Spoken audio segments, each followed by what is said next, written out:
Komið þið sæl og velkomin í landsbyggðir. Landbúnaðurinn einn af burðarásum atvinnulífsins á Norðurlandi eystra og í þessum þætti ætlum við að rýna í greinina, bæði stöðuna og framtíðar horfur. En hingað til mín eru komin Sigurgeir B. Hreinsson og Ásta Pétursdóttir sem bóndi á Hranastöðum í Eyjafjarðarsveit og Sigurgeir, þú ert framkvæmdastjóri Búnaðarsambands Eyjafjarðar og á eftir þá ættum við að fá til okkar formann félags ungra bænda. En ef við byrjum fyrst á þér, Sigurgeir, bara svona, ef þú horfir yfir sviðið, landbúnaðurinn á Norðurlandi eystra, hann nokkuð umfangsmikil. Já, það alveg óhætt að segja það. Þessir þéttbýlisstaðir hérna í Eyjafirði hafa í raun allir byggst í kringum úrvinnslu á landbúnaði, svona í upphafi, þó að margt hafi nú breyst í þeim málum. Þá það samt þannig að hér á Akureyri vinna sennilega nær 400 atvinnutækifærin eitthvað á þessu bili, jafnvel 400 varðandi úrvinnslu landbúnaðar, milli 400 og 500 hér í Eyjafirði væntanlega sem í framleiðslunni. Og ef við förum hérna það eiginlega þannig að sko mjólkurframleiðslan sterki parturinn, aðrar greinar minni eins og sauðfjárrækt, svínarækt, þó að hún sé býsna mikil í úrvinnslunni, jafnvel þriðjungurinn af kjötvinnslu tengist svínarækt hér og síðan hrossarækt og hestamennska, ferðaþjónusta kringum hesta tengist þessu. Eftir því sem við komum austar þá svona vægi sauðfjárræktarinnar sterkari og hérna þetta mjög blandað í Suður-Þingeyjarsýslu og svo Norður-Sýsland, þar þetta nánast eingöngu sauðfjárrækt og þar var Háskólinn á Akureyri búinn að komast að því að 9% af mannafla þar inni við landbúnað í Norður-Sýslunni. Þannig að þetta mjög umfangsmikið og sterkt. Ástæði að umfangið allverulegt eins og Sigurgeir bendir á, en afleiddu störfin þau væntanlega mjög mörg. Þau mjög mörg og eins og Sigurgeir nefndi það hefur tekið saman eitthvað 400 störf sem bara svona bein afleidd störf hérna á Akureyri, tala afurðasölufyrirtækin.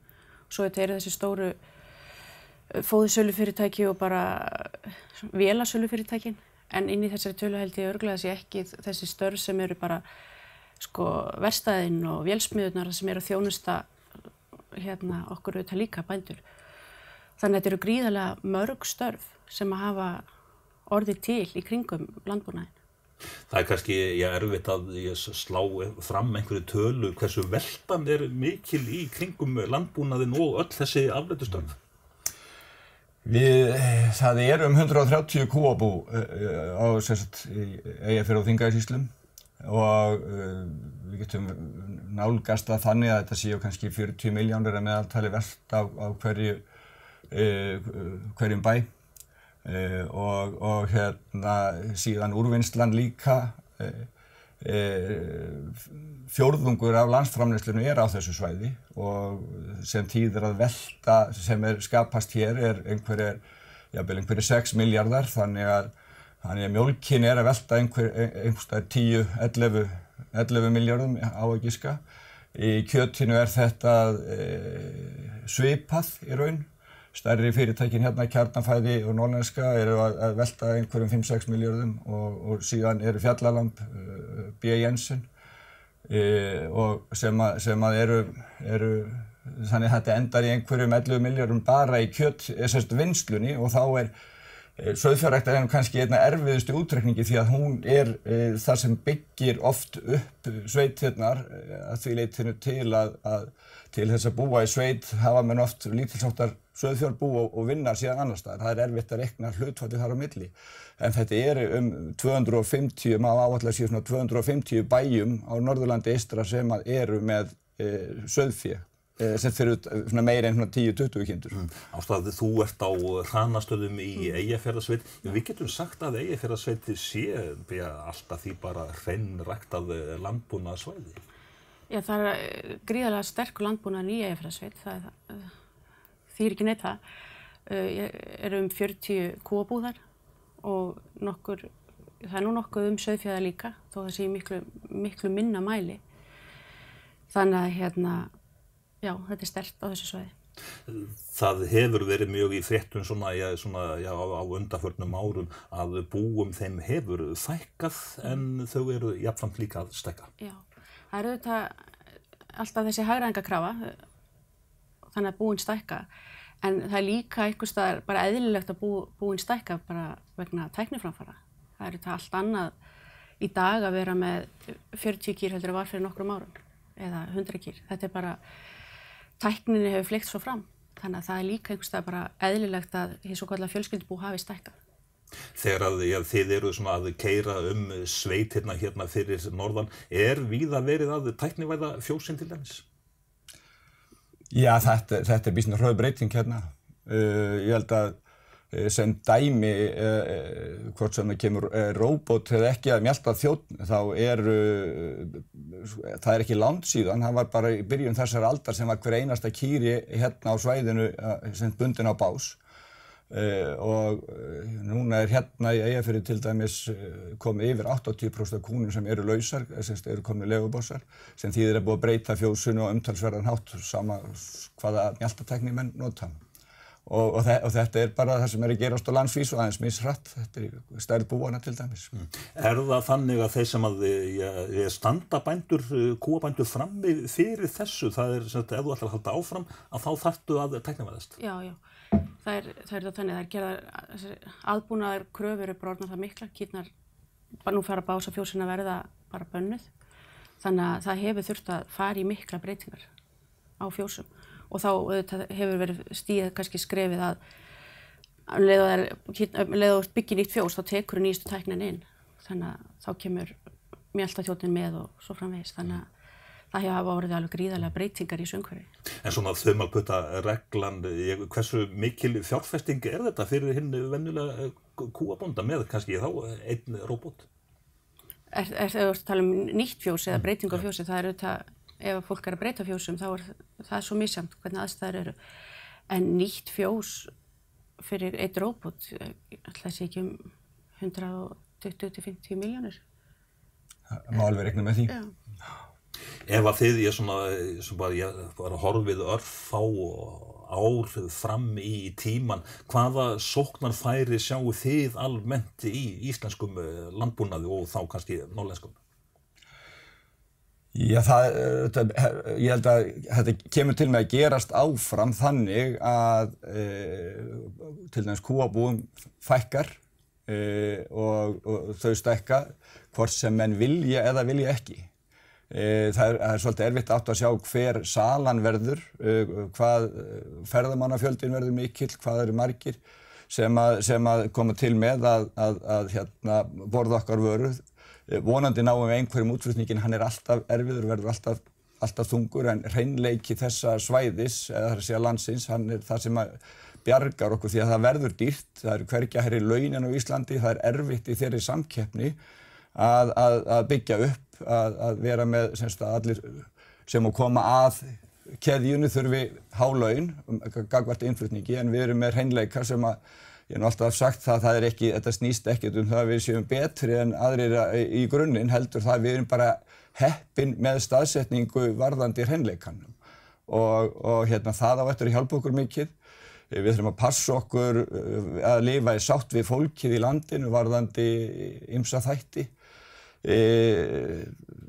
Það er dálítil gagnrýni á sauðfjárrækt fyrir kindur séu hlaupandi víða sem maður eiga ekki að vera, og það á eftir að breytast talsvert mikið.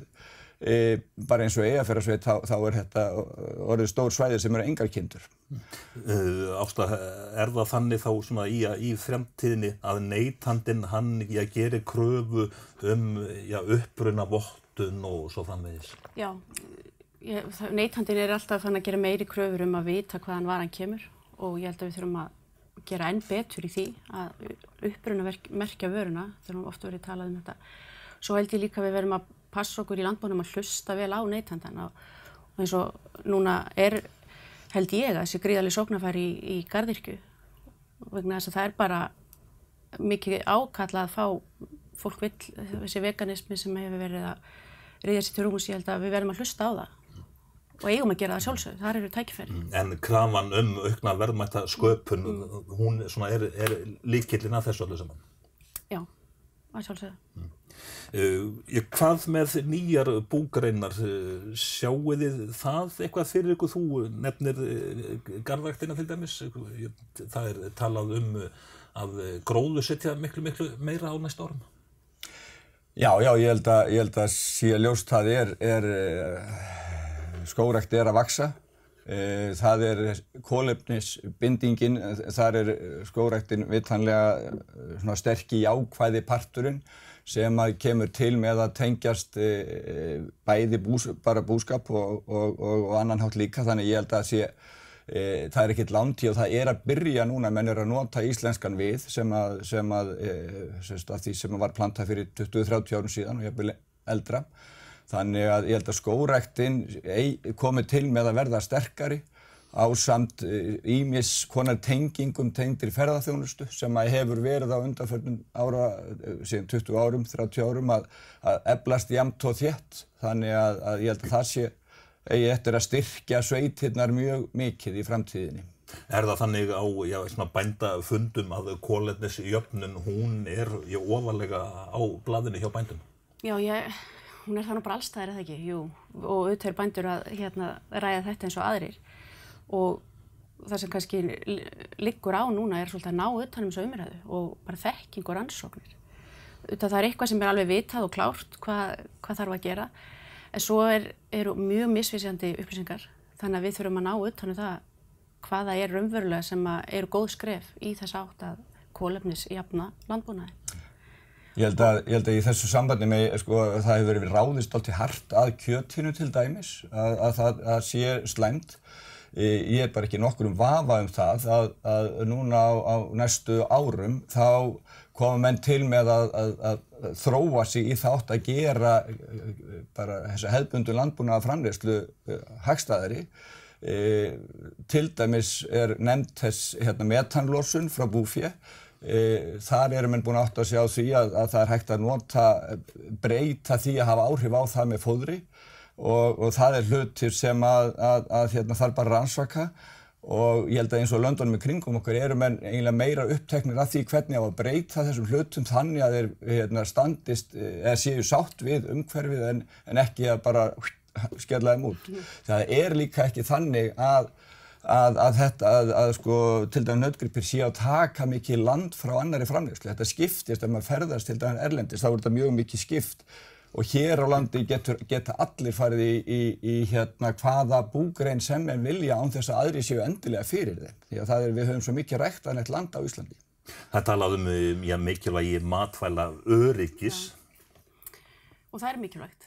Og líka í þessu ljósi þegar við erum að tala þessi kolefnisspor að þessi gengdarlausu flutningar heimshorna á milli.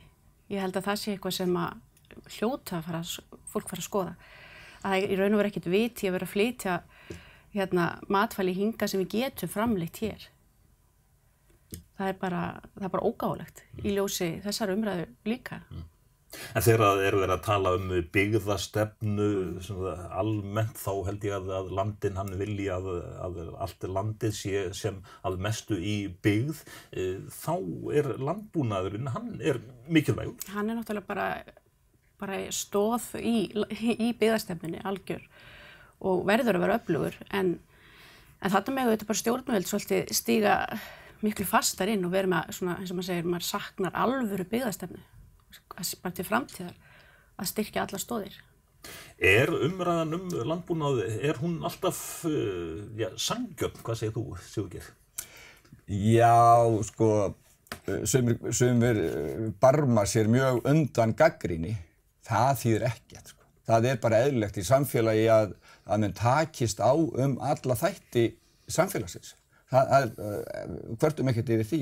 Þegar hafa verið gerðar skoðanakannanir viðhorf til landbúnaðar þá hefur það í heild komið vel út fyrir okkur. Og Íslendingar almennt jákvæðir út í þá framleiðslu sem hér framleidd, vilja hafa sterka innlenda framleiðslu þó svo að séu reglulega gagnrýnisræddir og við þurfum alltaf að vera að berjast við eitthvað. Það bara það bara eðlilegur hlutur, því ekkert að væli við því. Og ég held að því betur séu þær raddir ofan á að hafa örugg matvæli framleidd á stað þar sem að hreinleikinn þannig að þurfi ekki að nota mikið af eiturefnum eins og hér. Og ekki heldur sýklalyf. Það er marg fræg skýrsla þar sem að eftir því sem kemur sunnar í Evrópu, þar ódýrara að framleiða. Það líka meiri sýklalyfjaframleiðsla sem tengist líka því að það meiri hlýindi og erfiðara að ráða við umhverfið og ég held að flestir vilji frekar borga aðeins meira fyrir vörur sem eru framleiddar þó að aðstæðurnar útheimti það að sé heldur dýrara heldur en að flytja inn frá stöðum þar sem að svona ekki eins auðvelt að framleiða hreina vöru.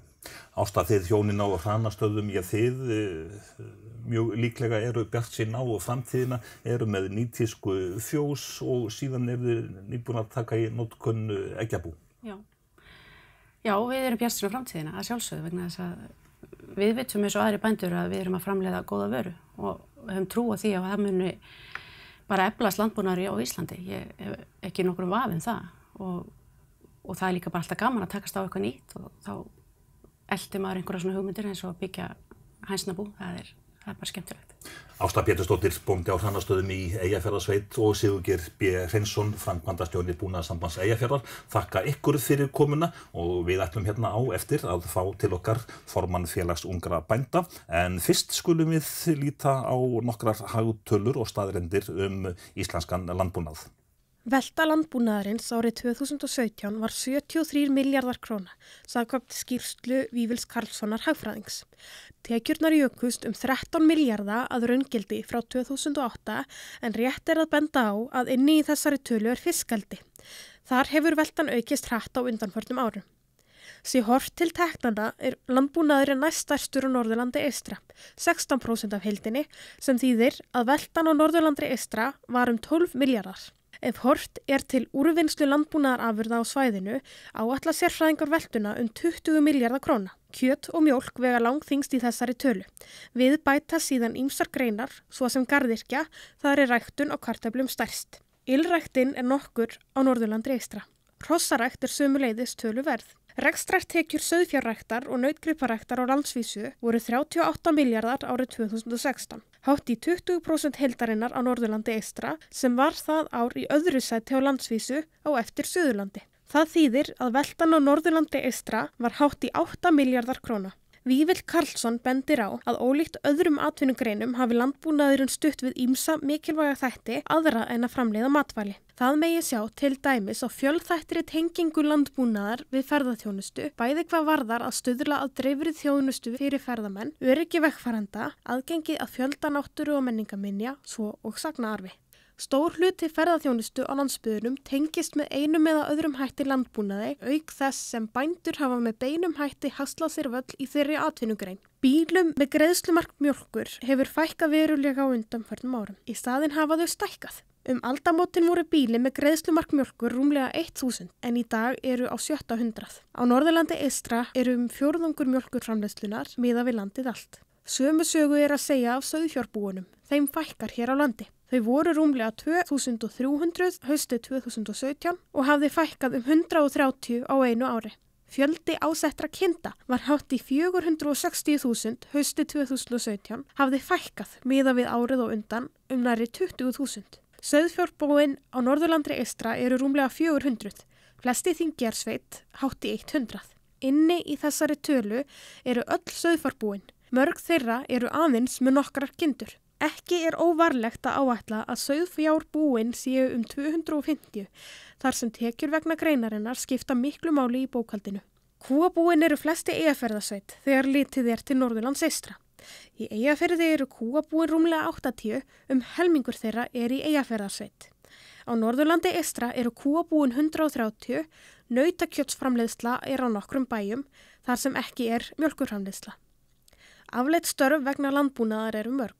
Á landsvísu áætlað að landbúnaðurinn skapi 10.000 störf hér á landi. Og áfram höldum við að ræða landbúnað á Norðausturlandi. Jóna Björg Hlöðversdóttir bóndi á Björgum í Þingeyjarsýslu. Þú ert formaður félags ungra bænda. Jú, mikið rétt. Og félagið var einmitt að fagna 10 ára afmæli sínu núna fyrir skemmstu og það mikið vatn undir sjá frá því að samtökin voru stofnuð og við höfum séð og náð ýmsum árangri en okkur finnst það sé hægt að gera nógu viðbútt. Hvað brennur einna helst á ungum bændum í dag þegar þú komið saman? Það nýliðun í landbúnaði. Það það sem skiptir okkur mestu máli og okkur finnst að það sem skiptir atvinnugrein alltaf mestu máli, það að verði endurnýjun. Og til þess að vera endurnýjun þá þurfum við fólk sem hefur áhuga og það fólk sem vill mennta sig í faginu og vill taka við búskap. Ef þú horfir þá bara á landbúnaðinn á Norðurlandi eystra, mikil endurnýjun? Já, það var frægt fyrir nokkrum ára síðan þessi endurnýjun sem varð í Þistilfirði og þar nánast endurnýjaðist búskapur og í sauðfjárrækt bara á hverjum bæ og það var einstaklega ánægilegt. Svo sjáum við enn nýlegra dæmi, það hérna í Eyjafjarðarsveit, það sem eru mörg kúabú og það endurnýjun nánast á hverju einasta bæ og það mjög ánægilegt. Svo erum við með önnur svæði þar sem nýliðun hefur ekki orðið eins mikil og þá þurfum við kannski bara svolítið að taka til hendinni og reyna að leita leiða hvað það sem veldur því að það verður ekki nýliðun og hvað getum við gert? Eitthvað í kerfinu sem að geri þá ungu fólki kleift að fara út í búskap, hvað með nýliða stuðning til dæmis? Já, það var mjög ánægilegt í síðustu búvörusamningum 2016 og þá kom inn fjárveiting til nýliðunastuðnings og það var mjög kærkomið vegna þess að það mjög kostnaðarsamt að fara út í búskap. Það auðveldara að fara í það gegnum ættliðaskipti á milli kynslóða, það samt mjög þungt. Og hvað þá ef þú hefur enga tengingu við landbúnað, átt ekki fjölskyldu í sveit og ert ekki alveg upp á bóndabæ, það eru tækifæri sem að landbúnaðurinn þarf að nýta að fá nýtt fólk inn í greinina. Nýlega ættliðaskiptin, það svona eðlileg þróun og við þurfum að styðja við hana, en okkur vantar líka að fá nýtt fólk inn í landbúnaðina því að það eflir okkur sem atvinnuveg.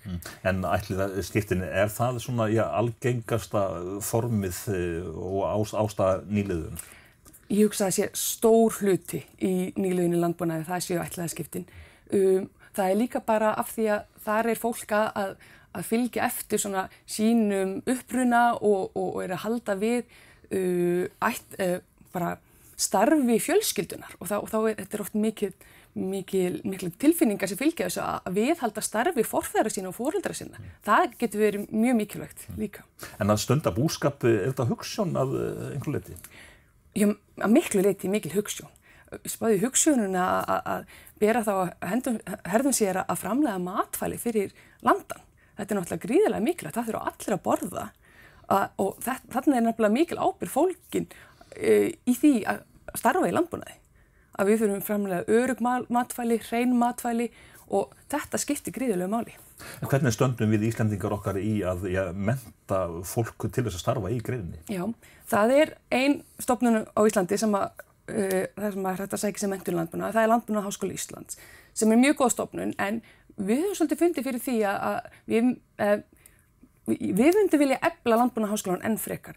Það til dæmis komast ekki allir að læra búfræði sem svona grunnnámi í landbúnaði. Þar sækja fleiri en heldur komast að á hverju ári og maður velti fyrir sér ef allir sem vildu fengi að læra búfræði og færi svo bara út í landbúnað því loknuð. Það væri mikil auður fólkin í því. Hvað með nýjar búgreinar, sérðu það fyrir að þær spretti upp í auknum mæli? Já, nýsköpun í landbúnaði gríðarlega mikilvæg. Við horfum mikið til þess að það að eiga sér svo þróun stað á Íslandi að við þurfum að efla grænmetisrækt til þess að svara þörfum að kalli neytenda og þar sé ég mikil tækifæri. Svo eru ýmsar spennandi búgreinar sem að skjóta kollinu, til dæmis eins og býflugnarækt og framleiðsla á íslensku hunangi. Það eru tugir búa sem að rækta býflugur á Íslandi. Mér finnst þetta skemmtilegt og þetta eykur fjölbreytnina og það gerir okkur líka öflugri þegar við erum ekki einsleitur atvinnuvegur. Af því að þá getum við, og í þessu samhengi má líka nefna til dæmis skógræktina sem mjög vaxandi og það sýnum það að við getum orðið sjálfbær á Íslandum timbur. Það svona framtíðarsýn. Mér þætti það mjög spennandi. Beint frá býli? Já, það mjög spennandi líka.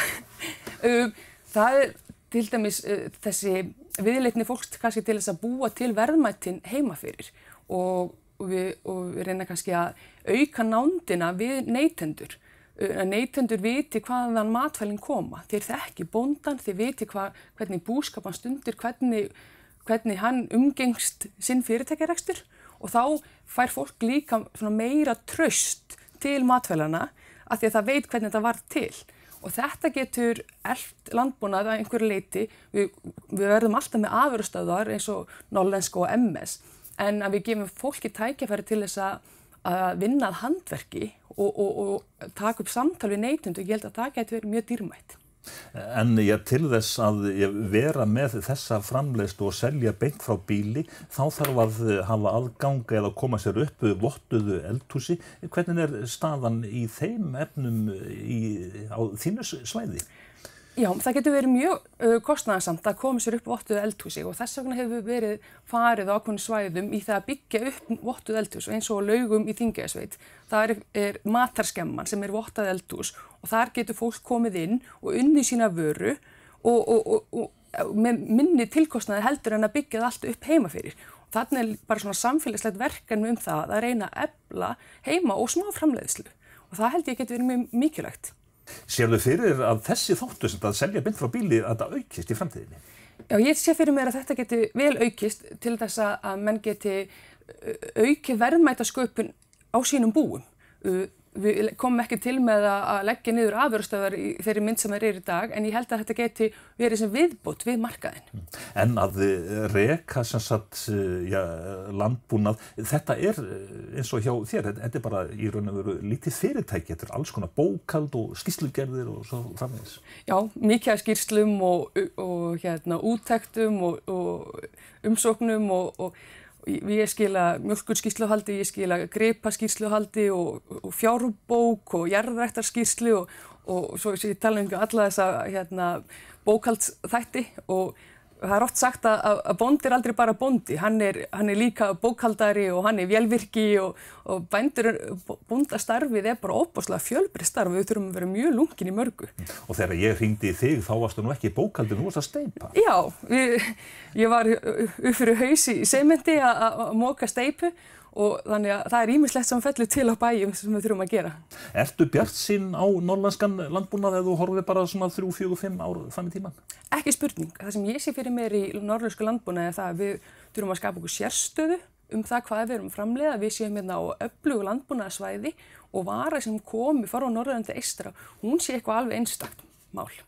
Jóna Björg, formaður félags ungra bænda á Björgum í Kaldakinn. Þakka þér fyrir komuna og þessi þáttur sem sagt á enda.